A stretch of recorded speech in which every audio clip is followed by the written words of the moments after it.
আয়েশা বলে আপনি ওলীদ ইবনে মুগীরা বড় নেতা, আবু জেহেল আমার থেকে ঘোড়া কিনছে 1 মাস হয়ে গেছে, এখন পর্যন্ত আমাকে ঘোড়ার পাওনা আদায় করে না।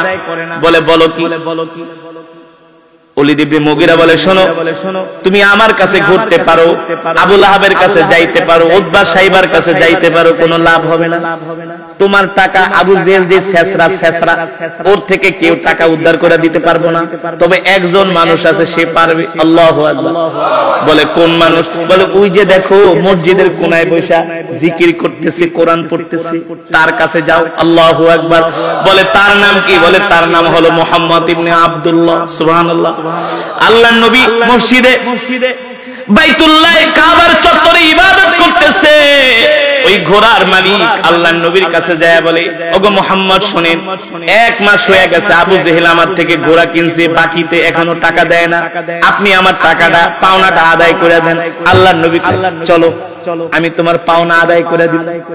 এখন এক নেতা আরেক নেতারে কয় কিরে তুইও হাইরা গেছিস, আমিও হাইরা গেছি, তুইও ফেল আমিও ফেল। মুহাম্মদ কিভাবে টাকাটা আদায় করে দেয়, কিভাবে টাকাটা আদায় করে দেয় আজকে আমরা দেখব। আজকে আবু জেহেল কি আচরণ করে। আবু লাহাব কয় শোনো আমরা সাথে যাব না, আমরা একটা গোয়েন্দা পাঠাই দিই, দেখি আসলে মুহাম্মদের সাথে কি আচরণ করে আবু জেহেল। এবার আল্লাহর নবী ঘোড়ার মালিককে নিয়ে আবু জেহেলের বাড়িতে গেছে। আবু জেহেল ভাত খাইতেছিল ঘরের ভিতরে। আল্লাহর নবী ডাক দিয়া বলে ইয়া আবু জেহেল তাল, এ আবু জেহেল ঘর থেকে বের হ, উখরুজ মিনাল বাইত ইয়া আবু জেহেল সরা বের হ। আল্লাহর নবী 2 ধমক দিছে, 3 ধমক দিতে দেরি নাই। আবু জেহেল একেবারে জামা জুমা গুছায় আয়েশা ঘরের দরজায় ইতিমের মতো খাড়ায় কয় ইয়া আম্মি মুহাম্মদ, ভাতিজা তুমি আমার বাড়িতে। কাই এই লোককে চিনো? বলে হ্যাঁ। কিভাবে চিনো? আমি ভাতিজা ঘোড়া কিনছি কিন্তু ওই টাকাটা এখনো পর্যন্ত আমি দেই নাই। দাও না কেন? দাও দিতেছি, তোমার একটা সম্মান আছে না, আমি এখনই দিয়া দিচ্ছি, একটু সময় দাও। কেন? এই মুহূর্তেই দিতেছি। যে আবু জেহেল তার স্ত্রী উম্মে জামিল কে বেটি তাড়াতাড়ি টাকা দে, তাড়াতাড়ি টাকা দে, ভাতিজা মুহাম্মদ আসছে। টাকা না দিলে খবর আছে, টাকা না দিলে খবর আছে। তাড়াতাড়ি করে টাকাই না আল্লাহ নবীর হাতে দিয়া বলে মুহাম্মদ তাড়াতাড়ি পাওনাদারে বিদায় করো। কি ভালো মানুষ, তাড়াতাড়ি বিদায় করো। যখন ঘোড়াওয়ালার টাকা আল্লাহ নবী আদায় করে দিলেন, এই খবর শুনা ওই গোয়েন্দা যায় আবু লাহাব ওলীদ ইবনে মুগীরারে কয় দেখছো আবু জেহেল তোমাগো কাউরে পাত্তা দেয় না, কিন্তু মুহাম্মদের দেখা ওর পায়জামা গরম হয়ে গেছে। কয় কও কি? আবু জেহেল ঘোড়ার টাকা দিয়া দিছে। কয় সত্যি? কয় হ্যাঁ। ওর মতো ছেসরা টাকা দেওয়ার তো কথা না। কয় বিশ্বাস করে আমি নিজের চোখে দেখছি। আমি কয় আরে শুধু টাকা দেয় নাই, মুহাম্মদরে দেখার পরে আবু জেহেল একেবারে নত হয়ে গেছে। মনে হয় শিশু মাসুম বাচ্চা ভয় পাইতেছে, থরথর করে কাঁপতেছে। এখন ওলীদ ইবনে মুগীরা আবু লাহাব আবু জেহেল না আবার হয়তো নাম্বার 1 হারামজাদা, তলে তলে না আবার মুহাম্মদের সাথে মিলে গেছে। ওরা বিশ্বাস করে দেন, ওরা ডাক আবু জেহেলে ডাক। আবু জেহেলে ডাকাইছে, আবু জেহেল আমরা এত বিচার করলাম, সালিশ করলাম, তুমি ঘোড়ার টাকা দিলা না, আর মুহাম্মদের এক বলায় টাকা দিয়া দিলা, কারণ কি? আবু জেহেল চুপ করে আছে। আবু লাহাব কয় বুঝছি তুমি গোপনে গোপনে মুহাম্মদের সাথে তোমার সম্পর্ক আছে, তুমি আমাদের সাথে ধরা দাও না। আবু জেহেল কয় ভাইরে বিশ্বাস কর, মুহাম্মদের সাথে আমার কোনো সম্পর্ক নাই। টাকা যে দিয়া দিলা? কয় ভাইরে যখন মুহাম্মদ ওই পাওনাদারে নিয়ে আমার বাড়িতে গেছে, যে যখন আমারে ডাক দিছে, আমি দেখি বড় 2টা অজগর সাপ আমাকে কামড়ানোর জন্য আসতেছে। আমি ভয়ের চোটে তাড়াতাড়ি করে ঘরে যায় টাকা দিয়ে দিচ্ছি। আমি কি করব? আমার তো বাঁচতে হইব। আমার কি করতে হবে? বাঁচতে হবে। এবার উতবা সাইবা বলে উতবা ওলীদ ইবনে মুগীরা বলে সাইবা তুমি যে উত্তর দিয়েছো, আমাদেরকে যে পরামর্শ দিয়েছো, মানুষ অর্থের পাগল, কিসের পাগল? কেউ অর্থের মায়া ছাড়তে চায় না। তবে শোনো, মুহাম্মাদের কাছে প্রস্তাবগুলো দিলে তো ভালোই হয়। তাহলে কাকে পাঠানো যায় মুহাম্মাদের কাছে? আবু লাহাবকে আমি যাইতে পারুম না, মুহাম্মাদের দেখলে আমার ভয় লাগে। আবু জেহেলকে আমিও না। ওলীদ ইবনে মুগীরা কয় আমরা উতবাকে পাঠাবো। উতবা হলো শিক্ষিত মানুষ, নরম ভাষায় কথা বলে, গুছায়া কথা বলে, ভদ্রভাবে কথা বলে, খুব সুন্দর করে বুঝাইতে পারে। উতবা বলে হ্যাঁ আমি রাজি আছি, আমি মুহাম্মদকে যে 3টা প্রস্তাব দিব। মুহাম্মদ তোমাকে আমরা অর্থ দিব, সুন্দর নারী দিব, ক্ষমতা দিব, তুমি কোরআনের দাওয়াত বন্ধ করে দাও। উতবাকে এই 3টা শর্ত দিয়া আবু জেহেল আল্লাহর নবীর কাছে পাঠালেন। আল্লাহর নবীর বাড়িতে যায় উতবা ঘরের দরজার মধ্যে নক করতেছে, ইফতাহিল বাব, ইফতাহিল বাব, দরজা খোলো। আল্লাহর নবী বলে কে তুমি আমার ঘরের দরজায়? উতবা আদরের কণ্ঠে, মায়া কণ্ঠে, বিনয়ের সাথে বলে ইয়া আম্মি মুহাম্মদ, আমি উতবা। আল্লাহর নবী বলে উতবা রে, আজকে তুমি আমার বাড়িতে আসছো, কারণ কি? কয় ভাতিজা তোমাকে খুব দেখতে মন চাইতেছে। মানে দুষ্ট মানুষের মিষ্টি কথা, আসলে তো দেখার জন্য আসে নাই, ঠিক কিনা বলেন? আসছে কোরআনের বিরুদ্ধে কথা বলার জন্য, আসছে লোক দেখানোর জন্য, ঠিক কিনা বলেন? আসছে মুনাফিকি করার জন্য।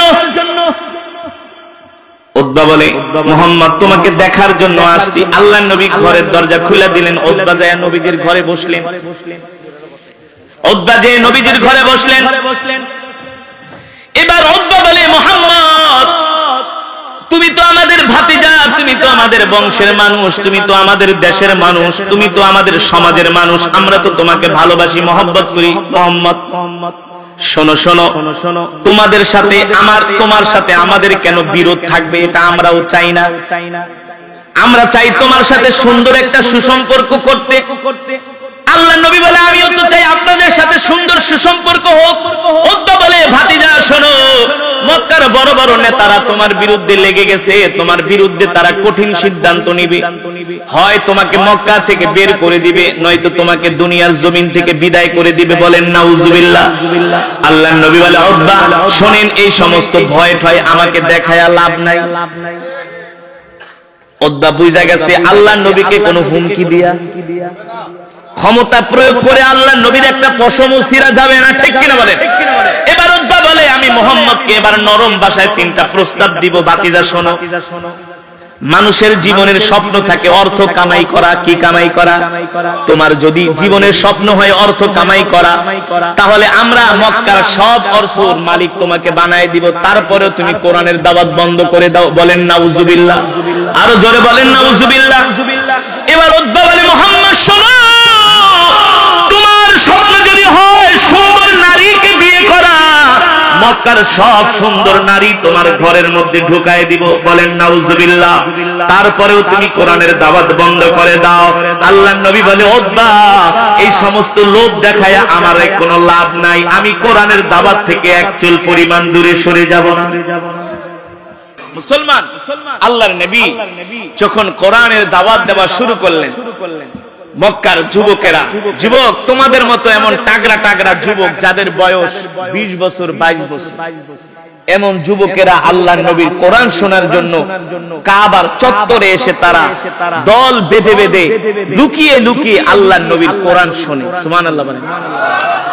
আল্লাহর নবীর কোরআন শুনে লুকিয়ে লুকিয়ে আবু জেহেল, আবু লাহাব, উতবা, সাইবারা জানতে পারলেন মক্কার যুবকদের মধ্যে কিছু যুবক আল্লাহর নবীর কোরআনের তেলাওয়াত শোনার জন্য তারা কাবার চত্বরে হাজির হয়, ভিড় জমায়।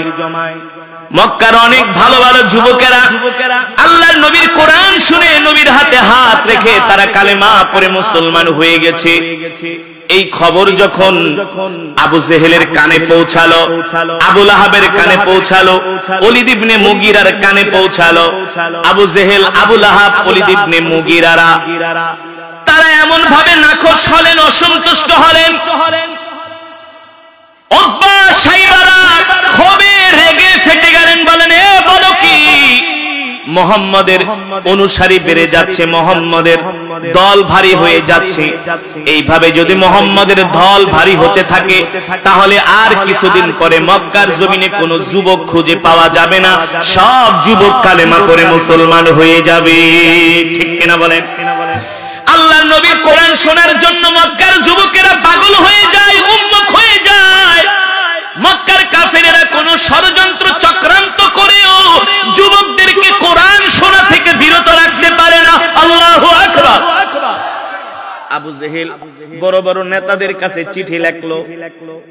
ইসলামের ইতিহাস থেকে বলছি, সিরাত ইবনে কাসির থেকে বলছি, আল্লাহর নবীর জীবনী থেকে বলছি। আবু জেহেল বড় বড় নেতাদেরকে ডাকলেন, এ তোমরা সব বড় বড় নেতারা আজকে বাইতুল্লাহর চত্বরে হাজির হবা। আজকে আমাদেরকে বড় একটা সিদ্ধান্ত নিতে হবে। আজকের মিটিংটা হলো একটা গুরুত্বপূর্ণ মিটিং। আজকের মিটিং এ আমরা বড় ধরনের একটা সিদ্ধান্ত নিব।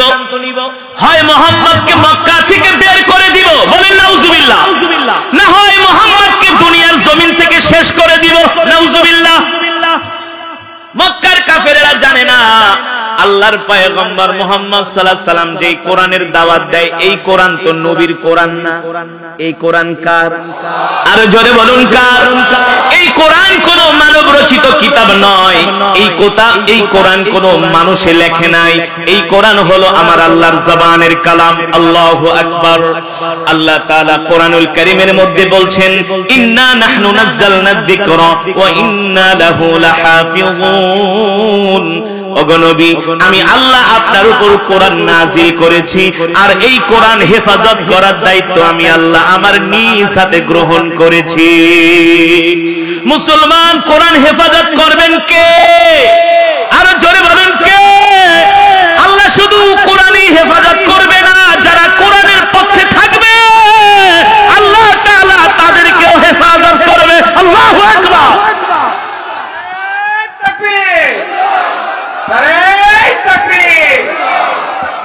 যারা কোরআনের পক্ষে থাকবে আল্লাহ কি করবে? তাদেরকেও। তাহলে আল্লাহর নবী যে কোরআনের দাওয়াত দেয়, এই কোরআনের মালিক আল্লাহ তাআলা। যেমন করে কোরআনকে হেফাজত করবে, তার নবীকে তো হেফাজত করবে। তাহলে নবীর কোনো ভয় আছে নাকি? জোরে বলুন। মক্কার কাফিররা বাইতুল্লাহ মিটিং এ বসবে, সন্ধ্যার পরে তারা বড় ধরনের সিদ্ধান্ত নেবে। হয় কোরআনের দাওয়াত বন্ধ করবে মুহাম্মদ সাল্লাল্লাহু আলাইহি সাল্লাম, নয়তোবা মুহাম্মদকে মক্কা থেকে বের করে দিব, নয়তোবা মুহাম্মদকে শেষ করে দিব। বলেন নাউজুবিল্লাহ। এতদিন মক্কার কাফেরেরা মিটিং করছে, সবার মুখে আনন্দ হাসি, কিন্তু আজকে বড় বড় নেতারা মিটিং এ বসতেছে, কারো মুখে কোনো হাসি নাই। দেখেন না, ইসরায়েলের নেতানিয়াহু হারামজাদা মাঝে মাঝে মিটিং করে, ওর চেহারা দেখা যায় শয়তানের মতো। দেখেন না, ওর সেনা প্রধান মাঝে মাঝে দেখা যায় ওর চেহারা বেঁকা হয়ে গেছে, কষ্টে দুঃখে, চোখে মুখে ক্লান্তির ছাপ, আতঙ্কের ছাপ, ভয়ের ছাপ। মক্কার বড় বড় নেতারা একসাথে বাইতুল্লাহ মিটিং এ বসছে, কারো চেহারায় কোনো হাসি নাই, সবার চেহারা মলিন। এক নেতা আরেক নেতাকে বলে, আজকের মিটিং এ এমন একটা সিদ্ধান্ত নিবা, হয় মুহাম্মদ থাকবে নাইলে আমরা থাকবো। মুহাম্মদ সাল্লাল্লাহু আলাইহি সাল্লাম থাকবে, তোরাই যাবি। ঠিক কিনা বলেন? মুহাম্মদ সাল্লাল্লাহু আলাইহি সাল্লামের ক্ষমতা থাকবে, তোরাই ধ্বংস হবি। আবু জেহেলরা বড় বড় নেতাদেরকে নিয়ে মিটিং এ বসতে। আবু লাহাব ছিল সবচেয়ে বড় দুষ্ট প্রকৃতির মানুষ, হারামজাদা টাইপের মানুষ, ভালো দেখতে পারে না। এমন কোন মানুষ আছে কি? আছে না সমাজে? শুধু পেছ লাগায়, হিংসা করে।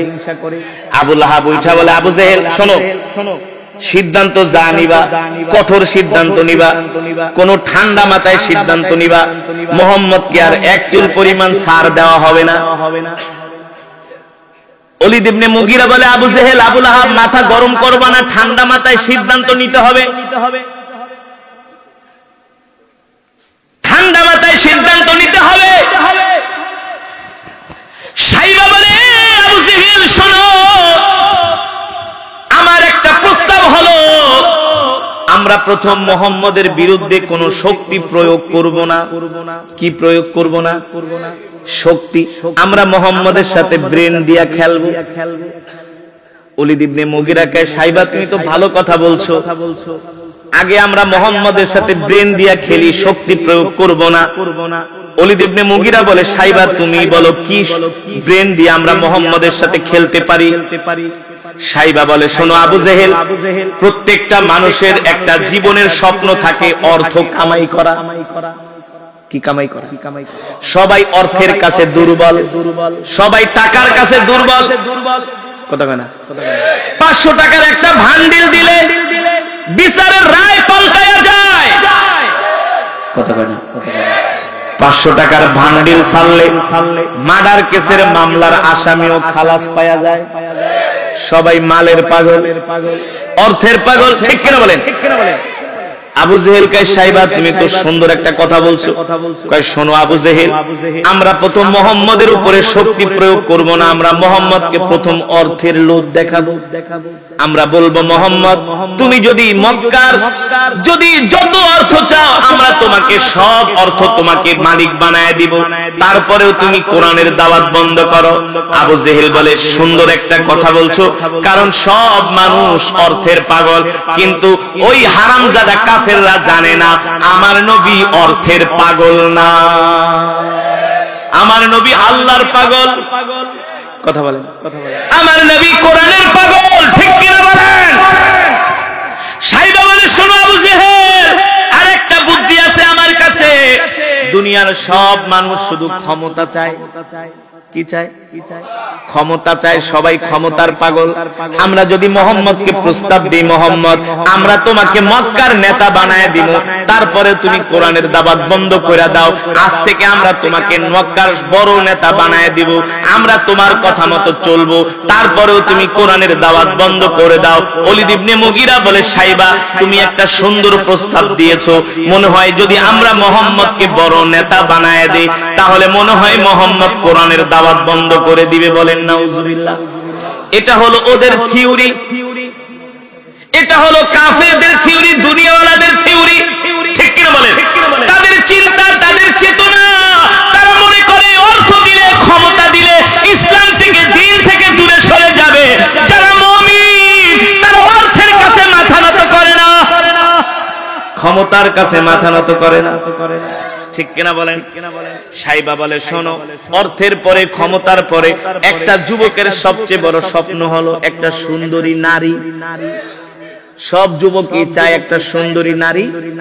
কি দোস্ত, অনেক টাকার মালিক হলা, এখন কি করবা? বলে, সুন্দর একটা বাড়ি বানাও।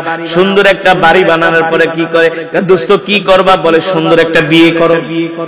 সবাই নারীর পাগল, সম্পদের পাগল, ক্ষমতার পাগল। ঠিক কিনা বলে? উদ্বা বলল, এ সাইবা তুমি সুন্দর একটা প্রস্তাব দিয়েছো। আবু জেহেল বলে, চমৎকার প্রস্তাব, তাহলে এই প্রস্তাব নিয়ে কাকে পাঠানো যায়? আবু লাহাব বলে, আমারে পাঠায়ও না, আমি মোহাম্মদের কাছে যায়া কথা বলার সাহস পাবো না, কারণ আল্লাহর নবীকে কিন্তু সব কাফেররাই ভিতরে ভিতরে ভয় পাইতো। আবু জেহেল পিছনে পিছনে হেডামগিরি করতে, কিন্তু নবীজির সামনে আসলে বিড়াল হয়ে যেত। ইতিহাস বলে, সিরাতে কিতাবের মধ্যে আসছে, আবু জেহেল এক লোক থেকে ঘোড়া কিনছে। ঘোড়া কি কিনছে? বাজারে গেছে ঘোড়া কেনার জন্য। কই ঘোড়ার দাম কত? 2000 দিরহাম।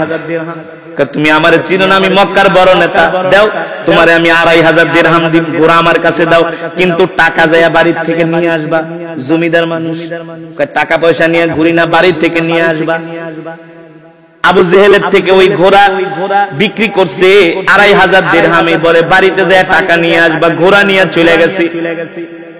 1 ঘন্টা পরে ঘোড়ার টাকার জন্য যখন ঘোড়ার মালিক গেছে, আবু জেহেলকে, তোমারটা আমি ঘোড়া কিনছি, এটার প্রমাণ কি? প্রমাণ কি? বেটা যা। আছে না কিছু মানুষ রিক্সাওয়ালার রিক্সা ভাড়া দেয় না, দোকানে বাকি খায় টাকা দেয় না, ক্ষমতার গরম দেখায়।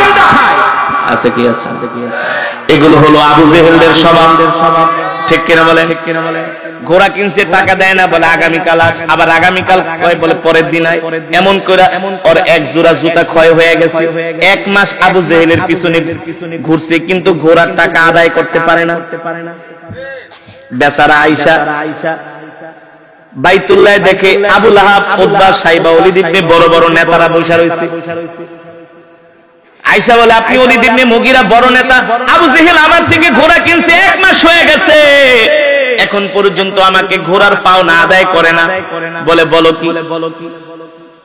ওলীদ ইবনে মুগীরা বলে, শোনো, তুমি আমার কাছে ঘুরতে পারো, আবু লাহাবের কাছে যাইতে পারো, উতবা সাইবার কাছে যাইতে পারো, কোনো লাভ হবে না। তোমার টাকা আবু জেহেল যে ছেঁচড়া, ওর থেকে কেউ টাকা উদ্ধার করে দিতে পারবো না, তবে একজন মানুষ আছে, সে পারবে। আল্লাহু আকবার। বলে, কোন মানুষ? বলে, ওই যে দেখো মসজিদের কোনায় বসা জিকির করতেছে, কোরআন পড়তেছে, তার কাছে যাও। আল্লাহু আকবার। বলে, তার নাম কি? বলে, তার নাম হলো মুহাম্মদ ইবনে আব্দুল্লাহ। সুবহানাল্লাহ। আল্লাহর নবী মসজিদে বাইতুল্লাহ কাবার চত্বরে ইবাদত করতেছে। ওই ঘোড়ার মালিক আল্লাহর নবীর কাছে যায় বলে, ওগো মুহাম্মদ শুনেন, 1 মাস হয়ে গেছে আবু জেহেল আমার থেকে ঘোড়া কিনছে, বাকিতে এখনো টাকা দেয় না, আপনি আমার টাকাটা পাওনাটা আদায় করে দেন। আল্লাহর নবী, চলো আমি তোমার পাওনা আদায় করে দিই। এখন এক নেতা আর এক নেতারে কয়, কিরে তুইও হাইরা গেছিস, আমিও হাইরা গেছি, তুইও ফেল আমিও ফেল। মুহাম্মদে কিভাবে টাকাটা আদায় করে দেয়, কিভাবে টাকাটা আদায় করে দেয়, আজকে আমরা দেখব। আজকে আবু জেহেল কি আচরণ করে। আবু লাহাব কয়, শোনো, আমরা সাথে যাব না, আমরা একটা গোয়েন্দা পাঠাই দিই, দেখি আসলে মুহাম্মদের সাথে কি আচরণ করে আবু জেহেল। এবার আল্লাহর নবী ঘোড়ার মালিককে নিয়ে আবু জেহেলের বাড়িতে গেছে। আবু জেহেল ভাত খাইতেছিল ঘরের ভিতরে। আল্লাহর নবী ডাক দিয়া বলে, ইয়া আবু জেহেল, চল, এ আবু জেহেল, ঘর থেকে বের হ, উখরুজ মিনাল বাইত, ইয়া আবু জেহেল, সরা, বের হ। আল্লাহর নবী 2 ধমক দিছে, 3 ধমক দিতে দেরি নাই। আবু জেহেল একেবারে জামা জুমা গুছায় আয়েশা ঘরের দরজায় ইতিমের মতো খাড়ায় কয়, ইয়া আম্মি মুহাম্মদ, ভাতিজা তুমি আমার বাড়িতে। কাই এই লোককে চিনো? বলে, হ্যাঁ। কিভাবে চিনো? আমি ভাতিজা ঘোড়া কিনছি, কিন্তু ওই টাকাটা এখনো পর্যন্ত আমি দেই নাই। দাও না, কেন দাও? দিতেছি, তোমার একটা সম্মান আছে না, আমি এখনই দিয়ে দিচ্ছি, একটু সময় দাও। কেন? এই মুহূর্তেই দিতেছি। যে আবু জেহেল তার স্ত্রী উম্মে জামিলকে, এই বেটি তাড়াতাড়ি টাকা দে, তাড়াতাড়ি টাকা দে, ভাতিজা মুহাম্মদ আসছে, টাকা না দিলে খবর আছে, টাকা না দিলে খবর আছে। তাড়াতাড়ি করে টাকাই না আল্লাহ নবীর হাতে দিয়া বলে, মুহাম্মদ তাড়াতাড়ি পাওনাদারে বিদায় করো। কি ভালো মানুষ, তাড়াতাড়ি বিদায় করো। যখন ঘোড়াওয়ালার টাকা আল্লাহ নবী আদায় করে দিলেন, এই খবর শুনা ওই গোয়েন্দা যায় আবু লাহাব ওলীদ ইবনে মুগীরারে কয়, দেখছো আবু জেহেল তোমাগো কাউরে পাত্তা দেয় না, কিন্তু মুহাম্মদের দেখা ওর পায়জামা গরম হয়ে গেছে। কয়, কও কি? আবু জেহেল ঘোড়ার টাকা দিয়া দিছে। কয়, সত্যি? কয়, হ্যাঁ। ওর মতো ছেঁচড়া, টাকা দেওয়ার তো কথা না। কয়, বিশ্বাস করে আমি নিজের চোখে দেখছি। আমি কয়, আরে শুধু টাকা দেয় নাই, মুহাম্মদরে দেখার পরে আবু জেহেল একেবারে নত হয়ে গেছে। মনে হয় শিশু মাসুম বাচ্চা ভয় পাইতেছে, থরথর করে কাঁপতেছে। এখন ওলীদ ইবনে মুগীরা আবু জেহেল না আবার হয়তো নাম্বার 1 হারামজাদা, তলে তলে না আবার মুহাম্মদের সাথে মিলে গেছে। ওরা বিশ্বাস করে দেন, ওরা ডাক, আবু জেহেল ডাক। আবু জেহেল ডাকাইছে, আবু জেহেল আমরা এত বিচার করলাম, সালিশ করলাম, তুমি ঘোড়ার টাকা দিলা না, আর মুহাম্মদের এক বলায় টাকা দিয়া দিলা, কারণ কি? আবু জেহেল চুপ করে আছে। আবু লাহাব কয়, বুঝছি তুমি গোপনে গোপনে মুহাম্মদের সাথে তোমার সম্পর্ক আছে, তুমি আমাদের সাথে ধরা দাও না। আবু জেহেল কয়, ভাইরে বিশ্বাস কর, মুহাম্মদের সাথে আমার কোনো সম্পর্ক নাই, টাকা যে দিয়া দিলা। কয়, ভাইরে যখন মুহাম্মদ ওই পাওনাদারে নিয়ে আমার বাড়িতে গেছে, যে যখন আমারে ডাক দিছে, আমি দেখি বড় 2টা অজগর সাপ আমাকে কামড়ানোর জন্য আসতেছে। আমি ভয়ের চোটে তাড়াতাড়ি করে ঘরে যায় টাকা দিয়ে দিচ্ছি। আমি কি করব? আমার তো বাঁচতে হইব। আমার কি করতে হবে? বাঁচতে হবে। এবার উতবা সাইবা বলে, উতবা ওলীদ ইবনে মুগীরা বলে, সাইবা তুমি যে উত্তর দিয়েছো, আমাদেরকে যে পরামর্শ দিয়েছো, মানুষ অর্থের পাগল। কিসের পাগল? কেউ অর্থের মায়া ছাড়তে চায় না। তবে শোনো, মুহাম্মদের কাছে প্রস্তাবগুলো দিলে তো ভালোই হয়, তাহলে কাকে পাঠানো যায়? মুহাম্মাদের কাছে। আবু লাহাবকে আমি যাইতে পারুম না, মুহাম্মাদের দেখলে আমার ভয় লাগে। আবু জেহেলকে আমিও না। ওলীদ ইবনে মুগীরা কয় আমরা উতবাকে পাঠাবো। উতবা হলো শিক্ষিত মানুষ, নরম ভাষায় কথা বলে, গুছায়া কথা বলে, ভদ্রভাবে কথা বলে, খুব সুন্দর করে বুঝাইতে পারে। উতবা বলে হ্যাঁ আমি রাজি আছি, আমি মুহাম্মদকে যে 3টা প্রস্তাব দিব। মুহাম্মদ তোমাকে আমরা অর্থ দিব, সুন্দর নারী দিব, ক্ষমতা দিব, তুমি কোরআনের দাওয়াত বন্ধ করে দাও। উতবাকে এই 3টা শর্ত দিয়া আবু জেহেল আল্লাহর নবীর কাছে পাঠালেন। আল্লাহর নবীর বাড়িতে যায় উতবা ঘরের দরজার মধ্যে নক করতেছে, ইফতাহিল বাব, ইফতাহিল বাব, দরজা খোলো। আল্লাহর নবী বলে কে তুমি আমার ঘরের দরজায়? উতবা আদরের কণ্ঠে, মায়া কণ্ঠে, বিনয়ের সাথে বলে ইয়া আম্মি মুহাম্মদ, আমি উতবা। আল্লাহর নবী বলে উতবা রে আজকে তুমি আমার বাড়িতে আসছো কারণ কি? কয় ভাতিজা তোমাকে খুব দেখতে মন চাইতেছে। মানে দুষ্ট মানুষের মিষ্টি কথা, আসলে তো দেখার জন্য আসে নাই, ঠিক কিনা বলেন? আসছে কোরআনের বিরুদ্ধে কথা বলার জন্য, আসছে লোক দেখানোর জন্য, ঠিক কিনা বলেন? আসছে মুনাফিকি করার জন্য। উতবা বলে মুহাম্মদ তোমাকে দেখার জন্য আসছি। আল্লাহর নবী ঘরের দরজা খুলে দিলেন। উতবা যায় নবীজির ঘরে বসলেন। উতবা যে নবীজির ঘরে বসলেন। এবার উতবা বলে মুহাম্মদ তুমি তো আমাদের ভাতিজা, তুমি তো আমাদের বংশের মানুষ, তুমি তো আমাদের দেশের মানুষ, তুমি তো আমাদের সমাজের মানুষ, আমরা তো তোমাকে ভালোবাসি, মহব্বত করি। মুহাম্মদ শোনো শোনো শোনো, তোমাদের সাথে আমার, তোমার সাথে আমাদের কেন বিরোধ থাকবে? এটা আমরাও চাই না। আমরা চাই তোমার সাথে সুন্দর একটা সুসম্পর্ক করতে। আল্লাহর নবী বলে আমিও তো চাই আপনাদের সাথে সুন্দর সুসম্পর্ক হোক। উতবা বলে ভাতিজা শোনো, মক্কার বড় বড় নেতারা তোমার বিরুদ্ধে লেগে গেছে, তোমার বিরুদ্ধে তারা কঠিন সিদ্ধান্ত নিবে।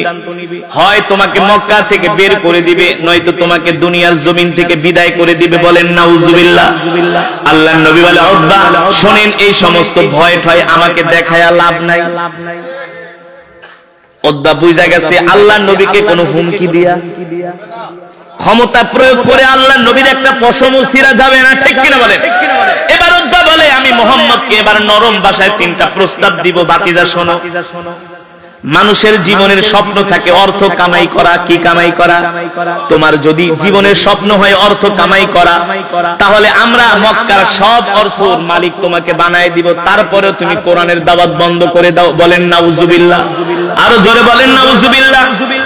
এবার উতবা বলে মুহাম্মদ শোনো, তোমার স্বপ্ন যদি হয় সুন্দর নারীকে বিয়ে করা, মক্কার সব সুন্দর নারী তোমার ঘরের মধ্যে ঢুকায় দিব। বলেন নাউজুবিল্লাহ। তারপরেও তুমি কোরআনের দাওয়াত বন্ধ করে দাও। আল্লাহর নবী বলে উতবা এই সমস্ত লোভ দেখায়া আমার কোনো লাভ নাই, আমি কোরআনের দাওয়াত থেকে এক চুল পরিমাণ দূরে সরে যাব না। 3 নম্বরে বলে মুহাম্মদ একটা মানুষের জীবনের স্বপ্ন থাকে নেতা হওয়া। দেখেন নাই নির্বাচনী নমিনেশন দেয় নাই দেখা মাটিতে ঘুরাইছে আর কাঁদছে, দেখেন নাই? আর বুক থাবড়াইছে। আমাদের ঢাকার একজন প্রার্থী আল্লাহ আল্লাহ গো, ও আল্লাহ জীবনে যত ছোটখাটো অপরাধ, ওই বলে ছোট অপরাধ তুমি মাফ করে দাও আল্লাহ, এবারের জন্য তুমি আমার একটু এমপি বানায় দাও। আল্লাহ তোমার কাছে আমি জীবনে কিছুই চাই নাই, তুই চাস নাই কে? তুই চাস নাই কে? আল্লাহ তো চাইতে বেশি করে চা। আল্লাহ তোমার কাছে আমি জীবনে কিছুই চাই না, আমার একটু এমপি বানায় দাও। বেচারা এমপি হইতে পারে না। প্রত্যেকটা মানুষের, দুনিয়াওয়ালা মানুষের, দুনিয়াদার মানুষের স্বপ্ন হলো বড় নেতা হওয়া। কি হওয়া? মুহাম্মদ তুমি যদি মক্কার নেতা হইতে চাও, আমরা তোমারে মক্কার নেতা বানায় দেই, তারপরে তুমি কোরআনের দাওয়াত বন্ধ করে দাও। আল্লাহর নবী 3টা প্রস্তাব প্রত্যাখ্যান করছে। উতবা কইরা কি মানুষ নাকি জিন? এত লোভ দেখাইলাম, কোন লোভে কাবু হয় না। তার মানে কি? ওরে কি জিনে ধরছে নাকি? নাউজুবিল্লাহ বলে। কত বড় শয়তান। মুহাম্মদ বুঝি তুমি কোন লোভে পা দিতেছ না, দুনিয়ার কোন লোভ তোমার মাঝে নাই, তাহলে কি তোমারে ভূতে ধরছে নাকি? নাউজুবিল্লাহ। যদি তোমারে ভূতে ধরে তাহলে তুমি বলো আমরা তোমার চিকিৎসা করাই। কত বড় শয়তান। আরে সত্য ঘটনা তো, বানায় বলছি না। বলে তোমার যদি কোনো ভূতে ঠুতে ধরে তাহলে বলো, আমরা তোমার ভূত ছাড়াই দেই। নবীজিরে বলে ভূতে ধরছে। কত বড় ফাজিল! নাউজুবিল্লাহ বলে। আল্লাহর নবী বলে মুহাম্মদ, আল্লাহর নবীকে উতবা বলে মুহাম্মদ, এত প্রস্তাব দিলাম, সব প্রস্তাব ফিরাই দিলা। আল্লাহর নবী বলে উতবা শোনো, তুমি আমাকে 3টা প্রস্তাব দিছো, আগে আমি তোমাকে কয়েকটা কোরআনের বাণী শোনাই, তুমি আমার কয়েকটা কোরআনের বাণী শোনো আমার জবানে, তারপরে তুমি আমার সাথে দ্বিতীয়বার আবার কথা বলো। তুমি আমার কয়েকটা কোরআনের বাণী শোনো। আল্লাহর নবী কোরআনুল কারীমের সূরা হামিম সাজদা তেলাওয়াত করলেন। সুবহানাল্লাহ।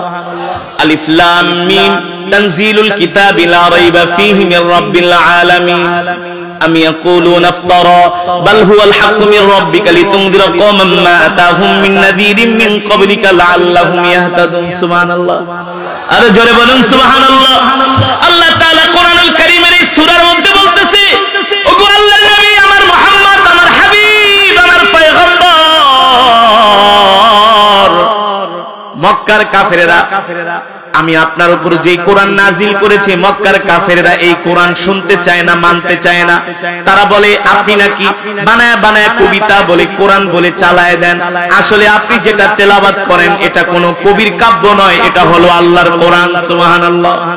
এই সূরার মধ্যে আল্লাহ তাআলা বলছেন, আমি 6 দিনে আসমান জমিন সৃষ্টি করেছি। কয় দিনে? আল্লাহ তাআলা পৃথিবীর ইতিহাস তুলে ধরেছেন। আল্লাহ তাআলা পৃথিবীটাকে সৃষ্টি করেছেন। আল্লাহ তাআলা নবীকে নবী বানায়া দুনিয়াতে পাঠাইছেন মানুষদেরকে দ্বীনের দাওয়াত দেওয়ার জন্য, মক্কার কাফেরদেরকে দ্বীনের পথে আনার জন্য আল্লাহ তাআলা নবীকে কোরআন দিয়েছেন। আল্লাহর নবী যখন এই আয়াতগুলো পড়তেছেন, উতবা আল্লাহর নবীর দিকে তাকায় তাকায় কোরআনের বাণী শুনতেছে। সুবহানাল্লাহ। শোনার পরে উতবা আর সইতে পারে না, তিনি বসা ছিলেন, বসা থেকে তিনি মাটিতে বসা পড়লেন। মাটিতে বসার পরে তিনি মাটির দিকে 2 হাত বাড়ায়া, উতবা মাটির দিকে তাকায় আছে, আল্লাহর নবীর দিকে তাকায় না। আল্লাহর নবী এই সূরার একটা আয়াত, ইন্নামা ইউমিনু বিআয়াতিনা আল্লাযীনা ইযা যুকিরু বিহা খাররু সুজদাও ওয়া সাব্বাহু বিহামদি রাব্বিহিম ওয়া হুম লা ইস্তাকবিরুন। আল্লাহর নবী এই আয়াত যখন পড়লেন, আয়াত পড়ার সাথে সাথে আল্লাহর নবী সিজদায় পড়ে গেলেন। বলেন সুবহানাল্লাহ। উতবা দেখতেছে আল্লাহর নবী সিজদা দিয়া পড়ে আছে। উতবা এবার মাটির দিকে 2 হাত দিয়া তাকায়া আছে। তাকায়া থাকার পরে আল্লাহর নবীকে ডাক দিয়া বলে, মুহাম্মদ, ও মুহাম্মদ, তুমি তোমার কোরআনের আয়াত বন্ধ করো। মুহাম্মদ গো, শোনো শোনো, তোমার প্রতিটা কোরআনের আয়াত মনে হয় আমার দিলের মধ্যে বুলেটের মতো আঘাত করতেছে। আল্লাহর নবীর কোরআনের তেলাওয়াত শুনে উতবা বলে, মুহাম্মদ, আমি বুঝছি এই কোরআন কোন কবির কাব্য নয়, এই কোরআন হলো আল্লাহর জবানের কালাম। আর তুমি দুনিয়ার কোন সাধারণ মানুষ না, তুমি হলা নবী, তুমি কোন কবি না। সুবহানাল্লাহ। তুমি গণকনা, তুমি গণকনা, তুমি জাদুকর না, তুমি হলা নবী। ঠিক আছে মুহাম্মদ, তুমি যা বলছো আমি তোমার কথাগুলা যাই আমি আমার নেতাদের কাছে বলি। এবার উতবা চলে গেলেন বাইতুল্লাহ। মক্কার বড় বড় কাফেররা অধিক আগ্রহে অপেক্ষা করতেছে উতবা কি খবর নিয়ে আসে। উতবা যাওয়ার পরে আবু জেহেলরা ধরছে, উতবা মনে হয় তুমি সফল। উতবার চেহারার মধ্যে ক্লান্তির ছাপ, উতবার চেহারার মধ্যে ভয়ের ছাপ, আতঙ্কের ছাপ। ওলীদ ইবনে মুগীরা কে বেড়া, তোর চেহারা এমন ফ্যাকাশে হইছে কেন? কি করছস? মুহাম্মদ কি বাগে আনতে পারোস নাই? উতবা বলে, শোনো আবু জেহেল, আমি তোমাদেরকে একটা কথা বলি, তোমরা মুহাম্মদকে মুহাম্মদের মতো ছাইরা দাও। তার বিরুদ্ধে তোমরা কোনো অ্যাকশনে যেও না, তার বিরুদ্ধে কোনো ষড়যন্ত্র করো না। বলে কারণ কি? বলে মুহাম্মদের বিরুদ্ধে ষড়যন্ত্র করে কোনো লাভ নাই। আর কিছুদিন পরে মুহাম্মদ মক্কার ক্ষমতা দখল করবে। আরো আস্তে কোন সুবহানাল্লাহ, আরো আস্তে বলেন সুবহানাল্লাহ। আবু জেহেলকে এটা আবার কষ্ট হয়, এটাই কথা। শোনো, মুহাম্মদের সাথে কোনো মারামারিতে যেও না, মুহাম্মদের বিরুদ্ধে কোনো শক্তি প্রয়োগ করো না, কারণ মুহাম্মদ তো আমাদের এই ভাতিজা। যেভাবে করে মুহাম্মদের উত্থান হচ্ছে, আমাদের মুহাম্মদের সাথে লাগার দরকার নাই, প্রতিশোধ নেওয়ার দরকার নাই, আমরা চুপ থাকি। আশেপাশের রাষ্ট্রের মানুষগুলা দেখবা মুহাম্মদের বিরুদ্ধে কিছুদিন পরে খেপে যাবে। যদি মুহাম্মদকে তারা দমাইতে পারে তাহলে তো আর আমাদের মারামারির দরকার, তার বিরুদ্ধে শক্তি প্রয়োগ করার দরকার নাই। আর যদি তারা মুহাম্মদকে দমাতে না পারে, মুহাম্মদের যদি উত্থান হয়, মুহাম্মদ যদি মক্কার বড় নেতা হয়, তাতে তো আমাদেরও কোনো কষ্ট লাগার কথা না, কারণ মুহাম্মদ তো আমাদেরই ভাতিজা। আবু লাহাবকে এ তো দেখতেছি সব তুই মুহাম্মদের পক্ষে কথা বলতেছস। কি রে বেটা, তোর পাঠাইলাম কি করতে, তুই বলতেছস কি? তুই মুহাম্মদের গুণগান গাইতেছস।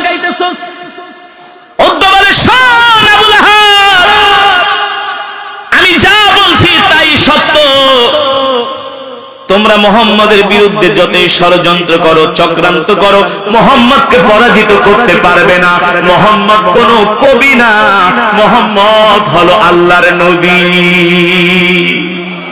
জানেন সুবহানাল্লাহ, মুহাম্মদ হলো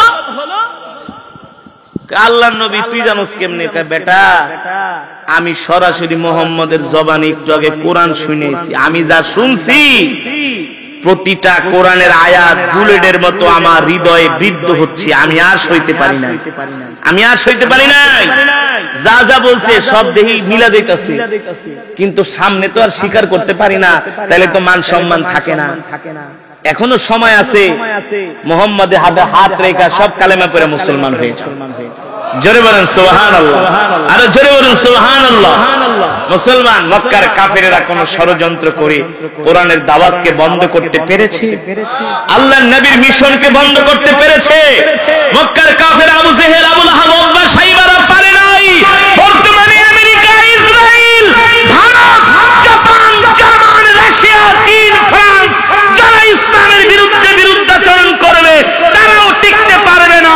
আল্লাহর জমিনে কোরআনের রাজ কায়েম হবেই হবে, ঠিক কিনা বলে? ইমাম মাহদী আসবে। কে আসবে? কে আসবে? আমেরিকার হোয়াইট হাউসে কালেমার পতাকা উড়বে, ভারতের রাজ্য সভায় কালেমার পতাকা উড়বে, বাংলাদেশের সংসদেও কালেমার পতাকা উড়বে ইনশাআল্লাহ, ইনশাআল্লাহ। বিশ্বাস করেন না? বিশ্বাস হয় না? কিছু মুসলমান আছে হুজুরে কি মাথা নষ্ট হয়ে গেছে। মাথা নষ্ট হয় নাই, শুরুতেও ছিল মোল্লারা, শেষেও থাকবে মোল্লারা। তোমাদেরকে মাঝখানে দিছি, দেখি তোমরা কি করো। তোমরা ভালোই ফাটাফাটি করতে জানো, ঠিক কিনা বলেন? আর ফাটাফাটি চলবে না ইনশাআল্লাহ। সামনে সারা পৃথিবীতে ইনসাফ কায়েম হবে, ইনসাফ। এই কথাগুলো আমার বলার উদ্দেশ্য হলো, কারণ হলো এই কথাগুলো আমি অনেক ব্যথা নিয়ে বলছি, দুঃখ নিয়ে বলছি। আজকে আমরা মুসলমানরা কোথায় যাচ্ছি? আজকে আমরা মুসলমানরা আমরা অধপতনের দিকে যাচ্ছি, আমরা আমাদের ধ্বংসের দিকে যাচ্ছি, ঠিক কিনা বলেন? মুসলমানের কোন অভিভাবক কোন নায়িকা গায়িকা হতে পারে না, কোন খেলোয়াড় হতে পারে না। কথা বলেন? যেই দেশে 95% মুসলমান, সেই দেশের সংসদে গান গাইবে, এটা মুসলমানের জন্য লজ্জার বিষয়। যেই দেশের প্রতিটা গলিতে গলিতে মসজিদ, যাকে বলা হয় ঢাকার শহর হলো মসজিদের নগরী। কথা বলেন কিসের নগরী? ঢাকার শহর হলো মসজিদের নগরী। ওই নগরীর দায়িত্ব কোন নায়িকা ঠাইকারা নিবে আর সমাজটাকে নষ্ট করবে, এটা কোন ইমানদার মুসলমান মেনে নিতে পারে না, ঠিক কিনা বলেন? তোমরা যতই অশ্লীলতা ছড়াও না কেন, তোমরা অশ্লীলতা ছড়াবা, তোমরা অশ্লীলতার পক্ষে থাকবা, আর আমরা কোরআনের পক্ষে থাকবো। আমরা কিসের পক্ষে? আমরা কোরআনের পক্ষে থাকবো। আমরা কোরআনের জন্য, আল্লাহর দ্বীনের জন্য আমরা আমাদের সম্পদ দিব, আমরা আমাদের জান দিব, আমরা আমাদের মাল দিব। প্রয়োজনে আল্লাহর জমিনে আল্লাহর দ্বীন কায়েমের জন্য আমরা আমাদের বুকের তাজা রক্ত দিব, ঠিক কিনা বলে? আমরা যদি কোরআনের জন্য জান দেই, মাল দেই, রক্ত দেই, যদি আমরা শহীদ হয়ে যাই, আমরা জান্নাতে যাব। আর তোমরা যদি অশ্লীলতার পক্ষে থাকো, বেহায়াপনার পক্ষে থাকো, তাহলে তোমরা জাহান্নামে যাবে, কোনো সন্দেহ নাই। এই কারণে মুসলমান এই সমাজটাকে যদি পরিবর্তন করতে হয়, এই সমাজটাকে যদি পাল্টাতে হয়, তাহলে আল্লাহর কোরআন ছাড়া কখনো এই সমাজ পরিবর্তন করা যাবে না। পৃথিবীর কোন তন্ত্র মন্ত্র দিয়া সমাজ পরিবর্তন করা যাবে না। সমাজ পরিবর্তন করতে হলে আল্লাহর কোরআন দিয়া পরিবর্তন করতে হবে। এই কারণে আল্লাহ তাআলা আপনার আমার কলিজার টুকরা নবীর উপরে কোরআন নাযিল করলেন আর বললেন, ইয়া আইয়ুহার রাসূল বাল্লিগ মা উনজিলা ইলাইকা মির রাব্বিক ওয়া ইল্লাম তাফআল ফামা বাল্লাগতা রিসালাতা ওয়াল্লাহু ইয়াসিমুকা মিনান নাস ইন্নাল্লাহা লা ইয়াহদিল কওমাল ফাসিকিন। আল্লাহ রাব্বুল আলামিন বলেন, নবী আমি আল্লাহ আপনাকে যে কোরআন দিয়েছি, এই কোরআন নিয়ে আপনি ঘরে বসে থাকবেন না। এই কোরআন দিয়ে আপনি মক্কার কাফেরদেরকে দাওয়াত দেন। মক্কার কাফেরেরা কোরআনের কথা পছন্দ করে না, কোরআনের তেলাওয়াত পছন্দ করে না, কোরআনের দাওয়াত পছন্দ করে না। মক্কার কাফেরেরা কোরআনের বিরুদ্ধে কথা বলে, দ্বীনের বিরুদ্ধে কথা বলে, ইসলামের বিরুদ্ধে কথা বলে, তাওহীদের বিরুদ্ধে কথা বলে, রিসালাতের বিরুদ্ধে কথা বলে। নবী আপনাকে কষ্ট দেয়, আপনার মিশনকে বন্ধ করে দিতে চায়। আলা লাহুল খালকু ওয়াল আমর তাবারাকাল্লাহু রাব্বুল আলামিন। নবী আপনি মক্কার কাফেরদের সামনে দায়িত্বহীন কণ্ঠে তাদেরকে আপনি শুনায়ে দেন, আলা লাহুল খালকু ওয়াল আমর তাবারাকাল্লাহু রাব্বুল আলামিন। এ মক্কার কাফেররা, আমি আল্লাহর পয়গম্বর মুহাম্মদ সাল্লাল্লাহু আলাইহি সাল্লাম বলতেছি, আজকে থেকে আমি তোমাদের সামনে ঘোষণা করতেছি, আসমান যার আইন চলবে তার। ঠিক কি বলেন? জমিন যার বিধান চলবে তার। আল্লাহু আকবার। আল্লাহর জমিনে অন্য কোন তন্ত্র মন্ত্র চলতে দেওয়া যাবে না। যেই দিন আমরা বাংলাদেশের মুসলমান রাজপথে নেমে বলবো, এ তোমরা শুনে রাখো, আমরা কালেমাওয়ালা মুসলমান, আমরা আল্লাহর জমিনে আল্লাহর কোরআনের আইন চাই। কিসের আইন? জোরে বলেন, কিসের আইন? আরো জোরে বলেন, কিসের আইন? কি মনে করছেন? আপনি যদি কোরআনের আইন না চান, কোরআনের শাসন না চান, আপনার দিলের মধ্যে যদি এতটুকু আকাঙ্ক্ষা না থাকে, হায়রে যদি আমার দেশটা কোরআন অনুযায়ী চলতো, আমি যদি দেখে যেতে পারতাম মসজিদের মিনার থেকে আজান হয়েছে, মার্কেটের প্রত্যেকটা শাটারে তালা লেগে গেছে, মসজিদের মিনার থেকে আজান হয়েছে, সংসদ ভবন বন্ধ হয়ে গেছে, সচিবালয় বন্ধ হয়ে গেছে, সবাই কোথায় যাচ্ছে? জোরে বলেন কোথায়? আরো জোরে বলুন কোথায়? মসজিদের মিনার থেকে আজান হচ্ছে, মুসলমান তাদের কাজ কর্ম বাদ দিয়া আল্লাহর কদমে সিজদা দেওয়ার জন্য মসজিদে কাতার ধরে চলে যাচ্ছে। এমন একটা দৃশ্য যদি আমি দেখে যেতে পারতাম, তাহলে আমার কলিজা ঠান্ডা হয়ে যেত। এই আশা আকাঙ্ক্ষা যদি আপনার দিলের মধ্যে না থাকে, আপনি মুসলমান হওয়ার পরেও মুনাফিক হয়ে মারা যাবেন। মুসলমান হওয়ার পরেও কি হয়ে মারা যাবেন? জোরে বলেন, কি হয়ে মারা যাবেন? মুনাফিক হয়ে মারা যাবেন। আজকে কেউ নৌকার পক্ষে, কেউ ধানের শীষ, কেউ লাঙ্গল, না কেউ এই কেউ সেই, কিন্তু কোরআনের পক্ষে কেন কথা বলো না? কারণ কি? কোরআন কি কি শুধু খতম করার জন্য আল্লাহ পাঠাইছে? হ্যাঁ, সংসদের অধিবেশন শুরু হবে, 2 মিনিট তেলাওয়াত করে একটু কোরআনের অনুবাদ করে কি কোরআন শেষ? কোন সংসদ সদস্য তো সংসদে দাঁড়ায় বলে না, মাননীয় স্পিকার, আমরা মুসলমান, আমাদের ধর্ম ইসলাম, আমি আজকে কোরআনের একটা আইন বাস্তবায়ন করার জন্য আপনার কাছে আবেদন জানাচ্ছি, আগামীকাল থেকে আপনি একটা আইন করেন যে এদেশের প্রত্যেকটা মানুষকে বাধ্যতামূলক মুসলমানকে নামাজ পড়তেই হবে। শুনছেন কোন সংসদ সদস্য দাঁড়াই কথা বলছে? শুনছেন? বলে নাই, বলতে পারবে না, কারণ তাদের বুকের পাটা নাই, তাদের সেই ঈমানি শক্তি নাই। ঠিক কিনা বলেন? আমরা নামে মুসলমান, গরু খাওয়া মুসলমান, আমরা মুনাফিক মার্কা মুসলমান। এই কারণে আমরা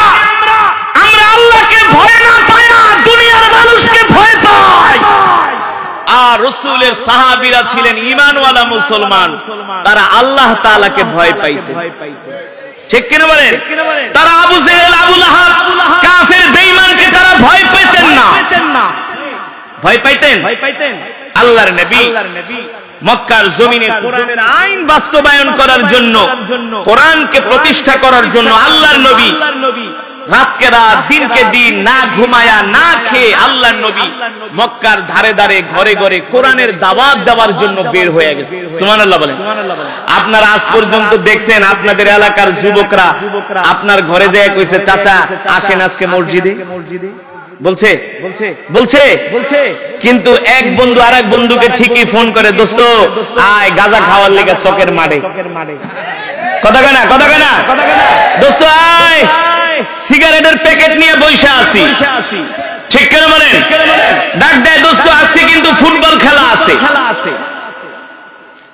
অথচ আল্লাহর নবীর সাহাবীরা এই কোরআনের জন্য জীবন দিয়েছেন, রক্ত দিয়েছেন। আপনার আমার কলিজার টুকরা নবী এই কোরআনের জন্য তায়েফের ময়দানে রক্ত দিয়েছেন। কাফেররা আমার নবীকে কোরআনের কথা বলার কারণে এমন ভাবে আমার নবীকে প্রহার করেছে, আমার নবী বেহুশ হয়ে তায়েফের ময়দানে পড়ে রয়েছে।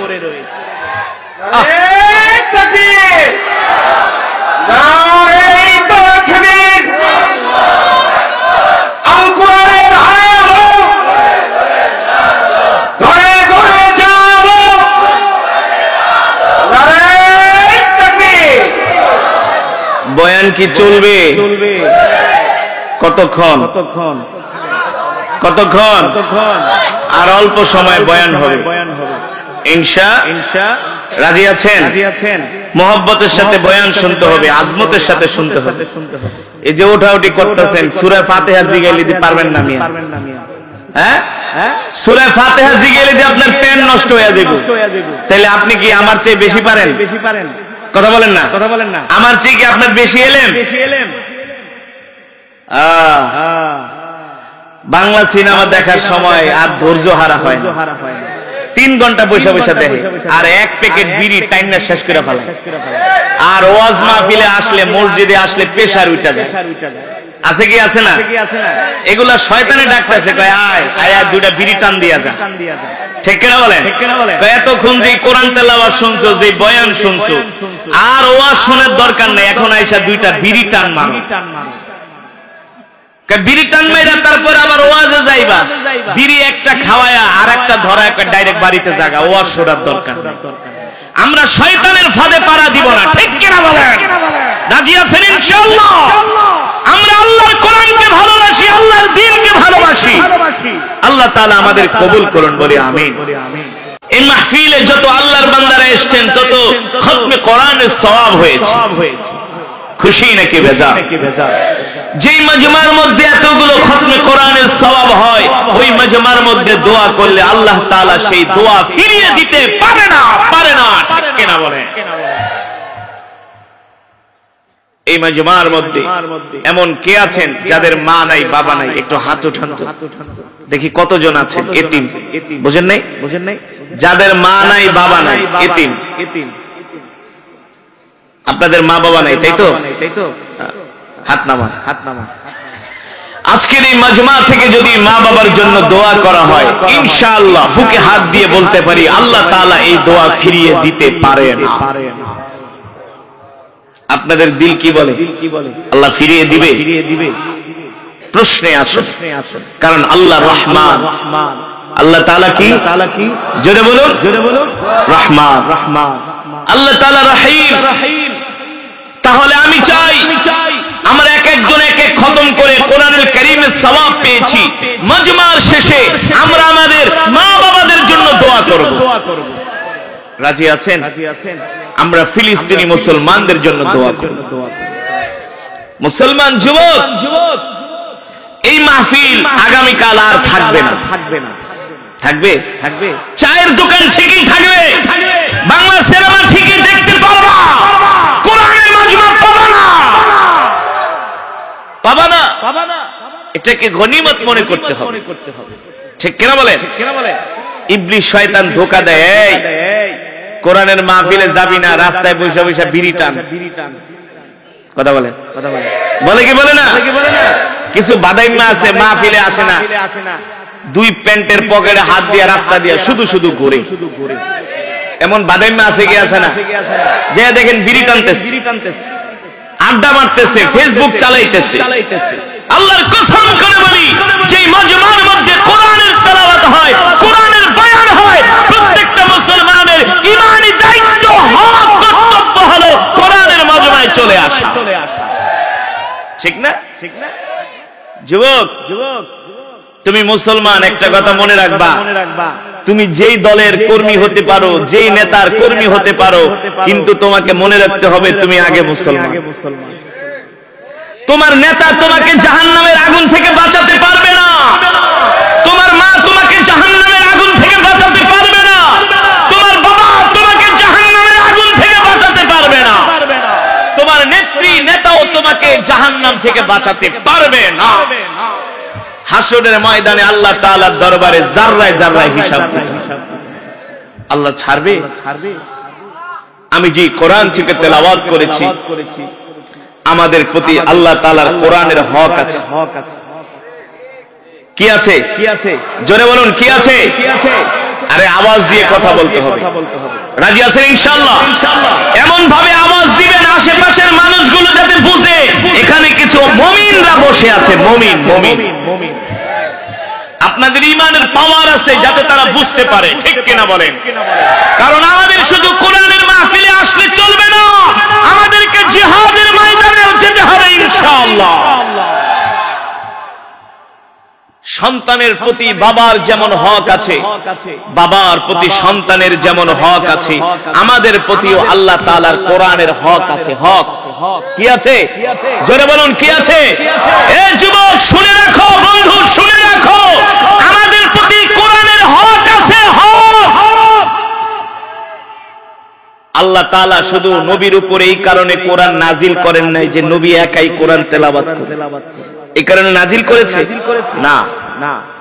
আল্লাহ তাআলা নবীর উপরে কোরআন নাজিল করেছে, বলেন নবী আপনি কোরআন নিয়ে ঘরে বসে থাকবেন না।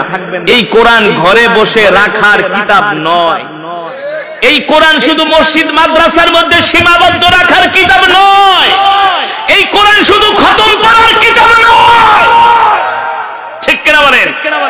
এই কোরআন শুধু ঝাড় ফুঁক দেওয়ার কিতাব নয়, এই কোরআন দিয়া শুধু ওই 40 করবা, বাপ মরে গেলে এই 40 করার কিতাব কোরআন নয়। ঠিক কিনা বলেন? এই কোরআন আল্লাহর জমিনে সংসদ থেকে কোরআনের আইন বাস্তবায়ন করতে হবে। কোরআন দিয়ে রাষ্ট্র চলবে, কোরআন দিয়ে সমাজ চলবে, কোরআন দিয়ে পররাষ্ট্রনীতি স্বরাষ্ট্রনীতি চলবে, কোরআন দিয়ে অর্থনীতি চলবে।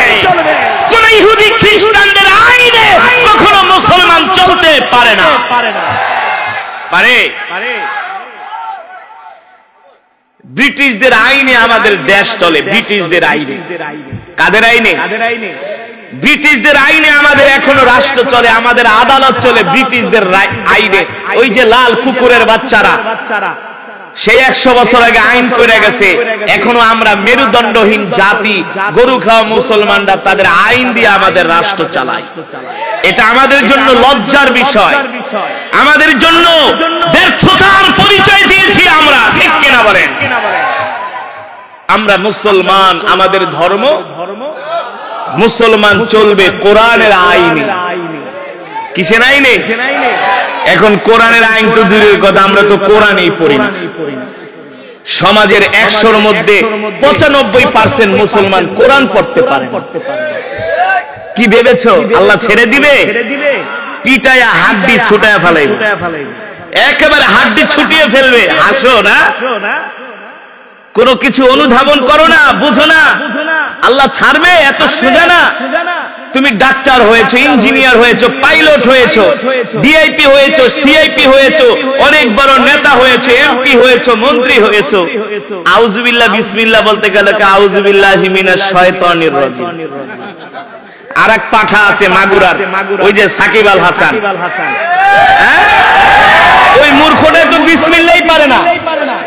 কি যেন বলছে? বিসমিল্লাহির রহিম।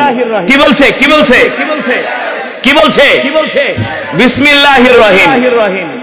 এই পাঠারা নাকি আবার সংসদে যাওয়ার পরে নাকি এই জাতির উন্নতি হবে, অশ্লীলতা বাড়বে, বেহায়াপনা বাড়বে, বেলাজ্জতপনা বাড়বে, চুরি বাড়বে, দুর্নীতি বাড়বে, কিন্তু মানুষ নীতি নৈতিকতা শিখবে না। আর একটা আছে ওই যে কি রাজশাহীর, হ্যাঁ ট্রাক মার্কা, একেবারে খাদে পড়ে গেছে, ঠিক কিনা বলেন? আর একটা আছে বুখারী শরীফের হাফেজ, রাবেয়ায় বসরিয়ায় বাঙালিয়া, কে ফাইটা যায় গুরু। হ্যাঁ, জনগণ বুঝতে পেরেছে ভোট যেমনি হোক এই সমস্ত নায়িকা খাইকা বাইকা দিয়া খেলোয়াড় দিয়া রাষ্ট্র চলে না, ঠিক কিনা বলেন? হ্যাঁ, আমার দুঃখ লাগে, কষ্ট লাগে, ধানমন্ডির মতো একটা আসন যেখানে বঙ্গবন্ধুর বাড়ি ছিলেন, ধানমন্ডিকে বলা হয় ঢাকার অভিজাত এলাকা। কি এলাকা? অভিজাত এলাকা। এই মেয়ে আপনার মাইক খালি ক্যাস ক্যাস করে কথা কয়ে মজা নাই, বক্স বন্ধ করেন, শুধু মাইক দেন, শুধু মাইক দেন, এই কথা বলার আগে বের হয়ে যায়, শুধু মাইক দেন, ভাই শুধু মাইক দেন, এই বক্স টোটাল অফ করো, আমি কিচ্ছু শুনি না। তেলাওয়াতের সময় সাউন্ডটা ভালো ছিল, এখন আবার ক্যাচ ক্যাচ করতেছে বেশি। ধানমন্ডিকে বলা হয় ঢাকার অভিজাত এলাকা, ঠিক না? কেন ধানমন্ডি এলাকায় কি শিক্ষিত, ধর্মভীরু, ধর্মপরায়ণ, ন্যায় নীতিবান কোন ব্যক্তি কি ছিল না যাকে মনোনয়ন দেওয়া যেত? কথা বলেন, ছিল না? নায়ক ফেরদৌস সারা জীবন করছে আকাম কুকাম, এখন ভোটের জন্য টুপি পরছে। এগুলা হলো ধর্ম ব্যবসায়ী, আমাদেরকে বলে ধর্ম ব্যবসায়ী। আমরা ধর্ম ব্যবসায়ী না, যারা নির্বাচন আসলে টুপি মাথায় দেয় ওই হলো ধর্ম ব্যবসায়ী, ওর 14 গোষ্ঠী ধর্ম ব্যবসায়ী। ওরা হলো ধর্মকে বিক্রি করে, আর আমরা হলো ধর্ম প্রচার করি, প্রচার, ঠিক কিনা বলেন? এই যে ফেরদৌস এখন এমপি হয়েছে, সে এখন সমাজের জন্য মসজিদ মাদ্রাসা বানাবে, ভালো কলেজ ইউনিভার্সিটি, সমাজ থেকে দুর্নীতি মুক্ত করবে, সমাজ থেকে অশ্লীলতা দূর করবে, সমাজ থেকে মাদক দূর করবে, মাদক, কারণ ওরাই তো রাত্রেবেলা মদের বোতল নিয়ে বসে, ঠিক কিনা বলেন? ফেরদৌস ওনার জনসভায় সব নায়িকা গায়িকাদের আনাগোনা ছিল, দেখছেন না? সব নায়িকা গায়িকা ওরা আইসা ওর পক্ষে প্রচারণা চালাইছে। তাইলে কি ফেরদৌস উনি এখন এমপি হয়েছে, এখন কি অশ্লীলতা বাড়বে নাকি কমবে? কথা বলেন। যে ফেরদৌসকে নায়ক গায়িকারা বলবে যে ভাই আপনি এমপি হয়েছেন, আপনি তো আমাদের শিল্পী, আপনি তো আমাদের সহশিল্পী, সহপাঠী, আমাদের বন্ধু, আমি এই আকামটা করতেছি, আপনি আমাকে একটু সাহায্য করেন, আমি একটা সিনেমা বানাইতেছি, আমাকে কিছু ডোনেশন করেন, ঠিক কিনা বলেন? ওখানে একটা নৃত্যের অনুষ্ঠান হবে, আপনি কিছু টাকা দেন, সে তো দিবেই। টাকা তো আর তার বাবার টাকা না, টাকা তো জনগণের টাকা, ঠিক কিনা বলেন?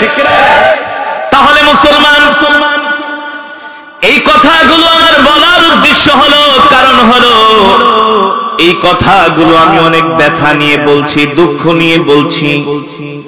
আজকে আমরা মুসলমানরা কোথায় যাচ্ছি? আজকে আমরা মুসলমানরা আমরা অধপতনের দিকে যাচ্ছি, আমরা আমাদের ধ্বংসের দিকে যাচ্ছি, ঠিক কিনা বলেন? মুসলমানের কোন অভিভাবক কোন নায়িকা গায়িকা হতে পারে না, কোন খেলোয়াড় হতে পারে না, কথা বলেন? যেই দেশে 95% মুসলমান, সেই দেশের সংসদে গান গাইবে, এটা মুসলমানের জন্য লজ্জার বিষয়। যেই দেশের প্রতিটা গলিতে গলিতে মসজিদ, যাকে বলা হয় ঢাকার শহর হলো মসজিদের নগরী, মানুষের অধিকার প্রতিষ্ঠিত হবে, ঠিক কিনা বলেন?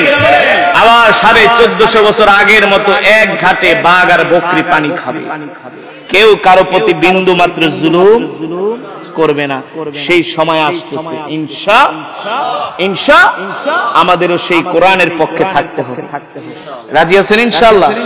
কোরআনের পক্ষে থাকবো কি বাংলা সিনেমা দেখা, হ্যাঁ, গাঁজা খায়া, ফুটবল খেলা দেখা, ক্রিকেট খেলা দেখা, মারামারি কাটাকাটি করা? নো নেফার। আমাদেরকে সকাল সন্ধ্যা কোরআন পড়তে হবে, 5 ওয়াক্ত সালাত জামাতের সাথে আদায় করতে হবে। আর দিলের মধ্যে তামান্না আকাঙ্ক্ষা থাকবে, আল্লাহ আপনার জমিনে আপনার দ্বীন কায়েম হয়ে যায়, কোরআনের শাসন প্রতিষ্ঠা হয়ে যায়। ঠিক কিনা বলেন? এই আশা আকাঙ্ক্ষা যখন আমাদের দিলের মধ্যে থাকবে, দোয়া করার কারণে, মেহনত করার কারণে ইনশাআল্লাহ আল্লাহর জমিনে আল্লাহর কোরআনের রাজ কায়েম হবেই হবে ইনশাআল্লাহ। এই স্বপ্ন দেখি কি দেখি না? রাত যত গভীর হয়, অন্ধকার হয়, সুবে সাদিক তত তাড়াতাড়ি আসে। ঠিক কিনা বলেন? আমরা দেখতেছি আকাশে ঘন মেঘ, আকাশে ঘন মেঘ, সারা পৃথিবী অন্ধকারাচ্ছন্ন। আকাশ যখন বেশি অন্ধকার হয়, আকাশে যখন মেঘ হয়, তখন বৃষ্টিও কিন্তু তাড়াতাড়ি আসে। ইনশাআল্লাহ রহমতের বৃষ্টি আসবে, সারা পৃথিবীতে কোরআনের আইন প্রতিষ্ঠিত হবে ইনশাআল্লাহ।